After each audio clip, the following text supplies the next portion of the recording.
एक ऐसा वायरस जिसने दुनिया को तबाह कर दिया, कोई नहीं जानता ये कैसे फैल रहा है। ना हवा से, ना पानी से, ना किसी छूने से। फिर भी लोग एक एक करके मरते जा रहे हैं। कोई इसे रोक नहीं पा रहा, क्योंकि ये हमला शरीर पर नहीं, दिमाग पर हो रहा है।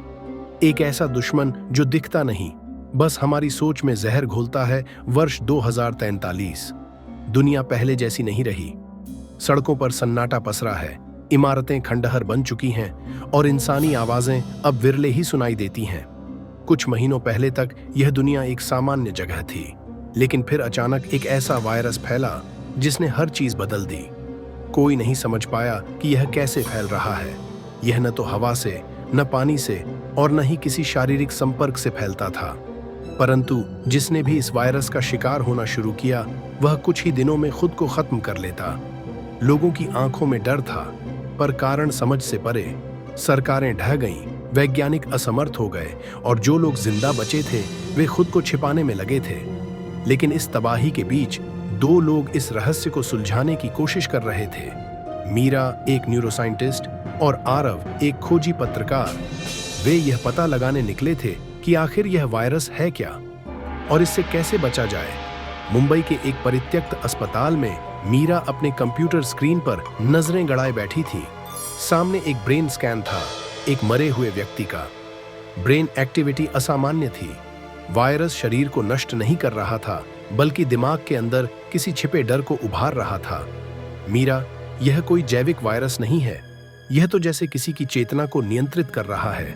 उसी समय आरव अंदर आता है, चेहरे पर चिंता की लकीरें खींची हुई। मीरा, मैंने कुछ और वीडियो रिकॉर्डिंग्स देखी।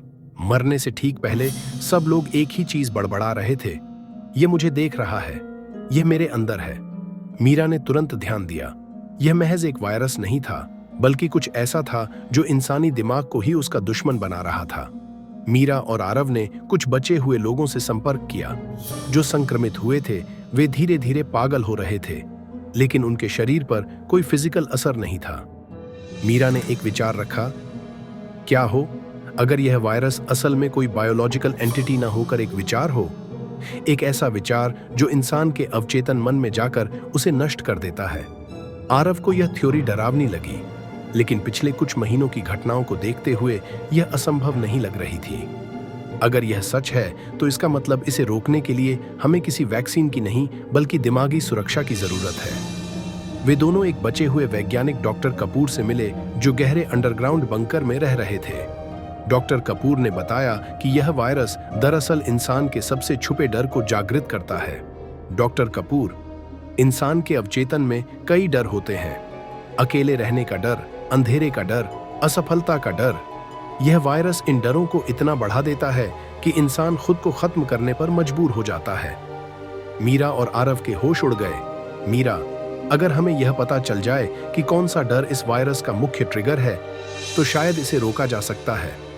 डॉक्टर कपूर ने कुछ दवाइयां दिखाई जो दिमाग को नियंत्रित करने में मदद कर सकती थीं। पर समस्या यह थी कि ये काम करेंगी या नहीं, यह कोई नहीं जानता था। मीरा और आरव एक नए मिशन पर निकल पड़े। वे एक ऐसे व्यक्ति को ढूंढना चाहते थे जो वायरस से संक्रमित होकर भी जिंदा बचा हो। शायद उसके दिमाग में ही इस बीमारी का इलाज छिपा हो। उन्हें एक युवक मिला, राहुल, जो 30 दिनों से संक्रमित था, लेकिन अब तक मरा नहीं था। मीरा, राहुल, तुम कैसे बचे रहे? राहुल कांपते हुए बोला, मैंने बस एक चीज की, मैंने अपने डर का सामना किया। जब मेरे दिमाग में वह आवाज गूंजने लगी कि यह मुझे देख रहा है, तब मैंने खुद से कहा, नहीं, यह मेरा भ्रम है। धीरे धीरे वह आवाज कम होने लगी। मीरा और आरव को जवाब मिल चुका था। अगर इंसान अपने सबसे बड़े डर को स्वीकार कर ले, तो यह वायरस उस पर असर नहीं कर सकता। मीरा, आरव और डॉक्टर कपूर ने बचे हुए लोगों को इकट्ठा किया और उन्हें ट्रेनिंग देने लगे। उन्हें सिखाया गया कि अगर उनके दिमाग में कोई अजीबोगरीब ख्याल आए, तो वे उससे डरने के बजाय उसे स्वीकार करें। धीरे धीरे संक्रमित लोग ठीक होने लगे। वे जो खुद को मारने पर मजबूर थे, अब अपने डर को समझने लगे। कुछ ही महीनों में इंसानियत ने इस वायरस को हरा दिया। न किसी दवा की जरूरत पड़ी, न किसी वैक्सीन की। सिर्फ मानसिक शक्ति और आत्म स्वीकृति ने इस अनदेखे दुश्मन को हरा दिया। कई महीने बाद दुनिया फिर से धीरे धीरे बसने लगी।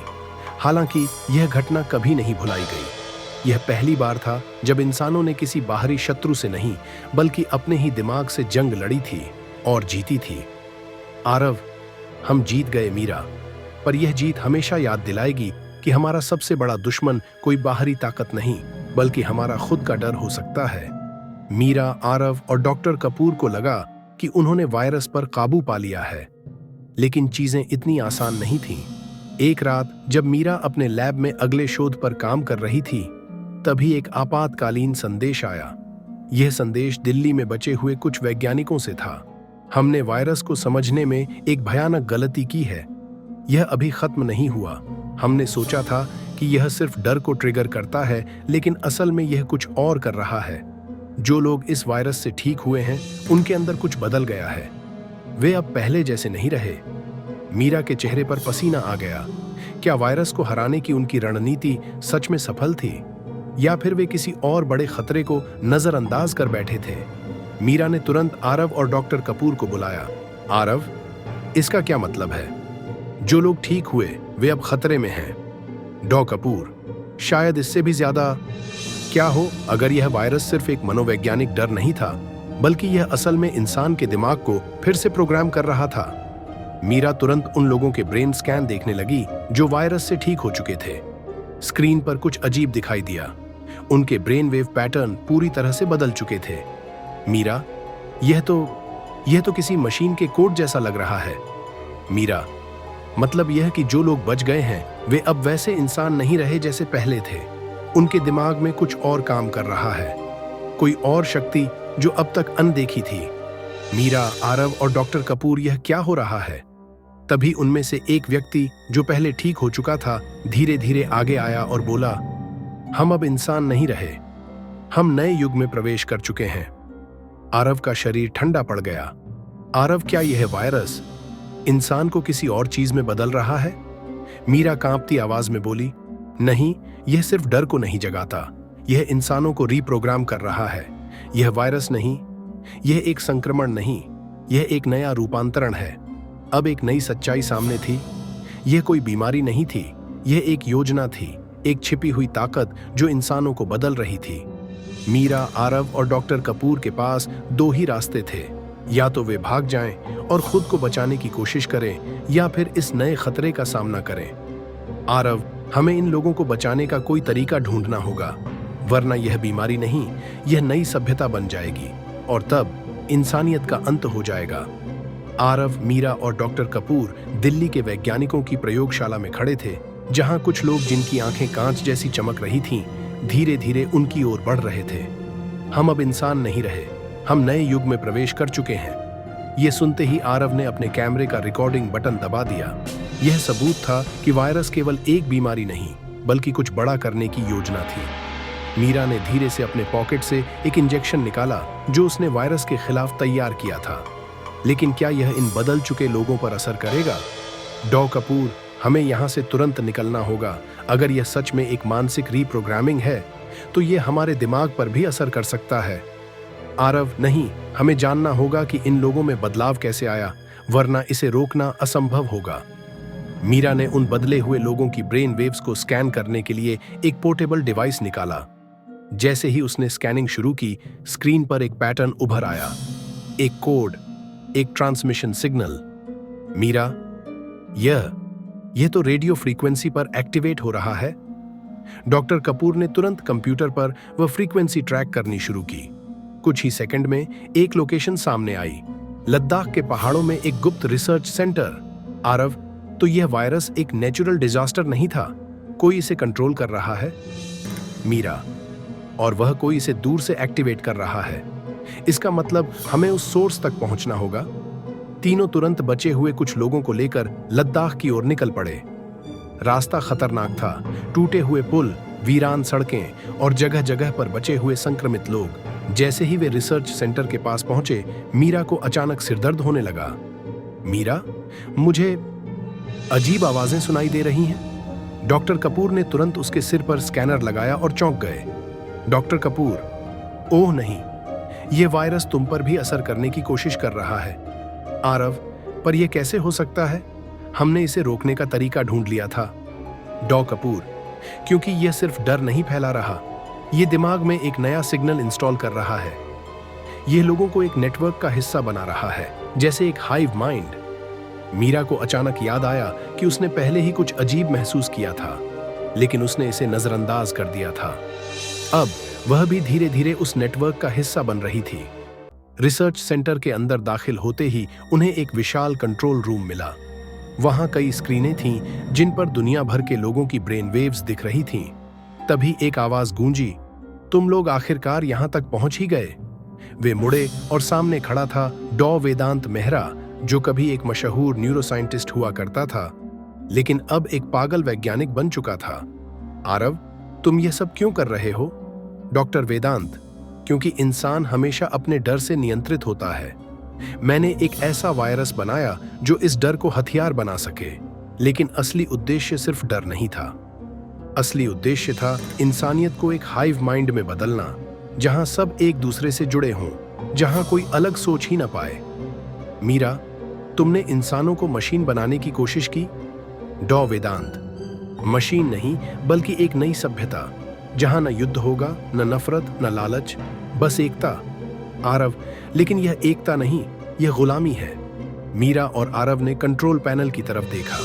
अगर वे इस नेटवर्क को बंद कर देते तो वायरस का असर खत्म हो सकता था, लेकिन वहां पहुंचते ही डॉ वेदांत ने एक बटन दबा दिया। अब बहुत देर हो चुकी है। अब पूरी दुनिया इस नेटवर्क का हिस्सा बन चुकी है। तभी मीरा को एक बात समझ आई। मीरा, अगर यह वायरस एक सिग्नल से कंट्रोल हो रहा है तो हमें एक स्ट्रॉन्गर सिग्नल भेजकर इसे ओवरराइड करना होगा। डॉ कपूर ने तुरंत अपने लैपटॉप पर एक नया वेवफॉर्म जनरेट किया, एक ऐसा सिग्नल जो इंसानी दिमाग को उसकी असली स्थिति में वापस ला सकता था। आरव, पर यह काम करेगा कैसे? मीरा, हमें खुद को इस नेटवर्क से जोड़ना होगा और फिर इस सिग्नल को ब्रॉडकास्ट करना होगा। डॉक्टर कपूर ने एक मशीन मीरा के सिर पर लगाई और सिग्नल को ऑन कर दिया। तुरंत ही मीरा की आंखें चमकने लगीं। वह वेदांत के नेटवर्क से जुड़ गई थी, लेकिन इस बार वायरस उसके डर को कंट्रोल नहीं कर सका। मीरा, यह सिग्नल अब तुम्हारे खिलाफ इस्तेमाल होगा। सिग्नल फैल गया। धीरे धीरे संक्रमित लोग होश में आने लगे। वे वापस सामान्य होने लगे। डॉ वेदांत ने गुस्से में मशीन बंद करने की कोशिश की, लेकिन आरव ने उसे रोक लिया। डॉक्टर वेदांत, नहीं, तुमने सब कुछ बर्बाद कर दिया। रिसर्च सेंटर के सर्वर जलने लगे। मशीनें फेल हो गईं और कुछ ही मिनटों में पूरा नेटवर्क ढह गया। संक्रमित लोग अब वापस सामान्य हो चुके थे। वायरस का असर खत्म हो गया था। मीरा बेहोश होकर जमीन पर गिर पड़ी। आरव, मीरा, उठो। कुछ सेकंड बाद मीरा की आंखें खुली। मीरा, हम जीत गए। डॉक्टर वेदांत वहीं पड़ा था, हार चुका था। दुनिया धीरे धीरे वापस सामान्य होने लगी। वायरस खत्म हो चुका था, लेकिन इस घटना ने एक सवाल छोड़ दिया। अगर डर को हथियार बनाया जा सकता है, तो क्या भविष्य में कोई और इसे दोबारा इस्तेमाल करने की कोशिश करेगा? आरव, शायद असली लड़ाई अब शुरू हुई है। क्या इंसान अपने ही दिमाग का गुलाम बन सकता है? डॉक्टर वेदांत जमीन पर गिर चुका था। उसकी आंखों में हार की जलन थी। वायरस का नेटवर्क ढह चुका था। संक्रमित लोग अब सामान्य हो रहे थे। मीरा, आरव और डॉक्टर कपूर ने एक दूसरे की ओर देखा। यह युद्ध लंबा और कठिन था, लेकिन वे जीत गए थे। सब खत्म हो गया। मीरा ने थकी हुई आवाज में कहा, डॉ कपूर, नहीं, यह सिर्फ एक शुरुआत थी। इस वायरस ने हमें दिखाया कि दिमाग को नियंत्रित किया जा सकता है, डर को एक हथियार बनाया जा सकता है। अगर कोई और इस तकनीक को दोबारा इस्तेमाल करना चाहे तो क्या होगा? आरव ने दूर क्षितिज की ओर देखा, जहां सूरज उग रहा था। दुनिया धीरे धीरे वापस सामान्य हो रही थी। आरव, शायद हमें कभी पूरी तरह सुरक्षित महसूस नहीं करना चाहिए, लेकिन जब तक इंसान के पास अपनी सोचने की शक्ति है, तब तक हम किसी भी अनदेखे दुश्मन को हरा सकते हैं। लोग अपने घरों को लौट रहे थे। जीवन फिर से पटरी पर आ रहा था। मीरा, आरव और डॉ कपूर भी अपने शहर वापस लौट आए। इस पूरे घटनाक्रम को एक गुप्त सरकारी प्रोजेक्ट के तहत छुपा दिया गया, लेकिन मीरा के दिमाग में एक सवाल बार बार गूंज रहा था, क्या वाकई सब खत्म हो गया है? क्योंकि जब उसने अपनी लैब में ब्रेन वेव स्कैनर ऑन किया तो स्क्रीन पर एक हल्का संकेत दिखाई दिया। वही ट्रांसमिशन फ्रीक्वेंसी। उसने जल्दी से आरव को फोन किया। मीरा, वायरस खत्म नहीं हुआ, ये कहीं ना कहीं अब भी जिंदा है। दूसरी तरफ कुछ सेकंड की चुप्पी रही, फिर आरव की आवाज आई, तो क्या यह लड़ाई अभी खत्म नहीं हुई? डॉक्टर वेदांत जमीन पर गिर चुका था। उसका प्लान नाकाम हो गया था। वायरस का नेटवर्क टूट चुका था और दुनिया धीरे धीरे वापस सामान्य हो रही थी। मीरा, आरव और डॉ कपूर ने राहत की सांस ली। उन्होंने एक ऐसे दुश्मन को हराया था जो आंखों से नहीं दिखता था, लेकिन दिमाग पर नियंत्रण पा सकता था। आरव, हमने इसे रोक लिया, लेकिन अगर यह दोबारा हुआ तो? मीरा, फिर भी इंसान की सबसे बड़ी ताकत यही है, हम हमेशा लड़ते हैं और जीतते हैं। सुबह की पहली किरणों ने अंधकार को मिटा दिया। डर का साया खत्म हो चुका था। अब दुनिया फिर से नई शुरुआत करने के लिए तैयार थी।